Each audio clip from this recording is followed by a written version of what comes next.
Yan. Okay? So, di ba, ito yung paparadahan natin, no? Nakita mo ito, isang guhit din dito. Yung pangalawang guhit ito may katabing poste. Itatapat mo, balikat mo dito sa poste na to. Kasi halos madikit na Poste o yung guhit? yung guhit. Maganda din sa poste na. Kasi halos nakadikit na yung ano mo eh. Malayo ba ako sa musunod, kuya? Malayo yan. Tignan mo sa mirror mo. Ang layo sa kanya. Yan. Dapat ko balikat ko sa poste. Dito, sige pa. Tapos, Ayan, ganyan. Stop. Yan yung step number 1. No. Yan. Step number 2, pupunta ka doon. Kaya lang, itong sakyan, teka lang. Ang sakyan mo kasi ay, anong sakyan mo nga? Ford Ranger. No.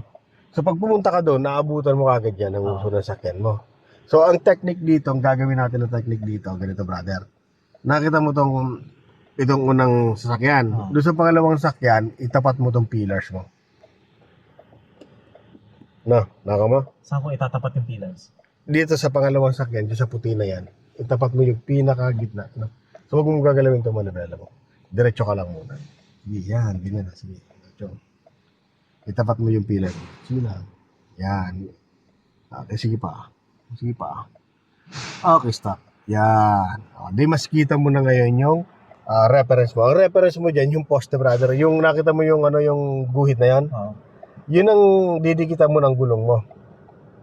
Itong gulong mo sa likod dito sa kanan, ha? Okay? So, pag hindi mo kita yan, ito, ibaba mo ng konti itong side mirror. Pero kita mo naman. Okay? So, sagad mo ng manibela mo dito. Todo. Yes po.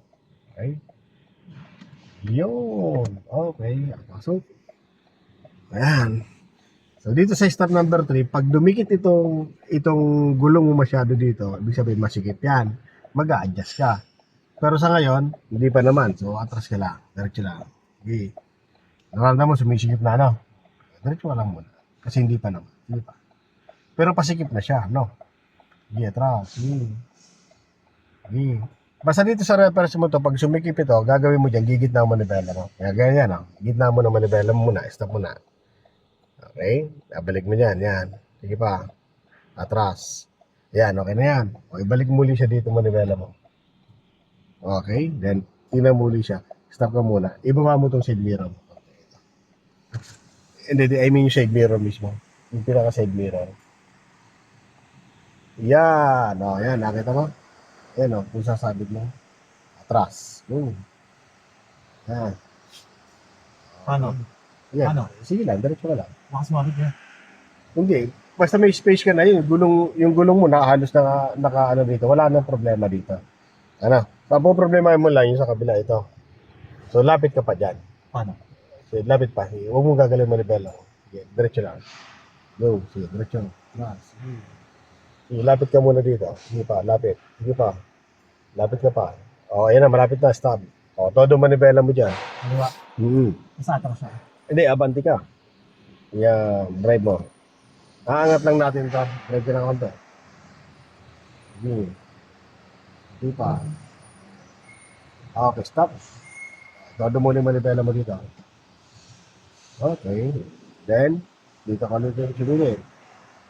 So, dyan sa kabila, tinan mo rin yung silipin mo itong bihis kung sasabit ka. Dyan ka tumilip. Malayo. O, diretso ka lang. So, ibig sabihin safe diyan. So, hindi sasabit. Okay, so diretso ka lang. Go. Lang.